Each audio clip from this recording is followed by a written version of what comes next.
আসসালামু আলাইকুম, কেমন আছেন সবাই? আশা করি ভালো আছেন। আজকে আমি চলে আসছি খাসির মাংসের বিরিয়ানি রেসিপি নিয়ে। চলুন তাহলে দেখে নেওয়া যাক। এখানে আমি খাসির মাংস ভালোভাবে পরিষ্কার করে ধুয়ে নিয়েছি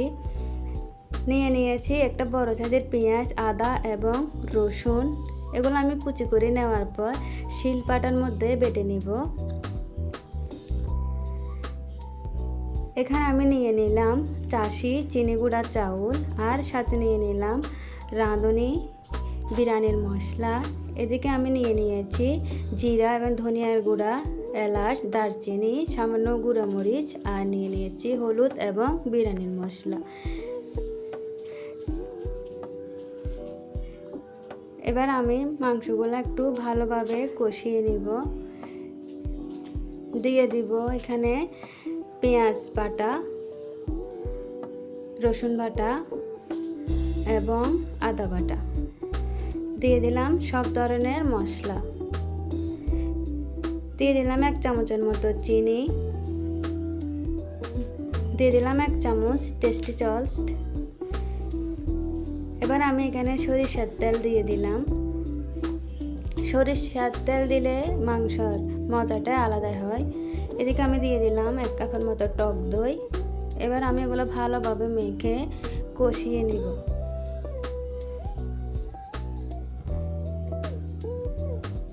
এই যে আমার কষানো প্রায় শেষ হয়ে আসছে। এবার আমি এখানে দিয়ে দিব 3টা আলু। আমি ফ্রাই প্যানের মধ্যে তেল দিয়ে দিয়েছি, একটু লাল করে নিব। আলুগুলো লাল করে দিলে বিরিয়ানির সাথে খেতে ভালো লাগে। এই যে লাল হয়ে গেল। এবার আমি আলুগুলা দিয়ে দিব কষানো মাংসের সাথে। দেওয়ার পর আমি আর একটু আলু মাংস কষিয়ে নিব। এই যে কষানো হয়ে গেছে। এদিকে আমি দিয়ে দিলাম ঘি, দিয়ে দিলাম সামান্য পরিমাণে গোটা জিরা, দিয়ে দিলাম পেঁয়াজ কুচি। এগুলো লাল হওয়া পর্যন্ত অপেক্ষা করব। এই যেগুলো লাল হয়ে গেছে, এখানে আমি দিয়ে দিচ্ছি চাউল। এখানে আমি আধা কেজি চিনি গুঁড়া চাউল নিয়েছি। এগুলো ভালোভাবে নেড়ে চেড়ে নিব। এবার আমি এখানে দিয়ে দিব কষানো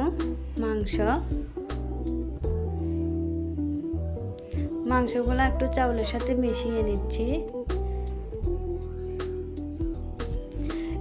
এখানে আমি দিয়ে দিলাম 5টা কাঁচামরিচ। ঝালটা যে যার পছন্দ মতো দেওয়া যাবে। এখানে আমি দিয়ে দিলাম গরম পানিগুলা দিয়ে এবার আমি এখানে দিয়ে দিলাম আগে থেকে সিদ্ধ করে রাখা ছোলার ডাল। এবার ভালোভাবে নেড়ে চেড়ে বসিয়ে দিব। এবার আমি এখানে দিয়ে দিচ্ছি বিরিয়ানির এসেন্স। এবার আমি এগুলো ভালোভাবে ভাতের সঙ্গে মিশিয়ে নিব।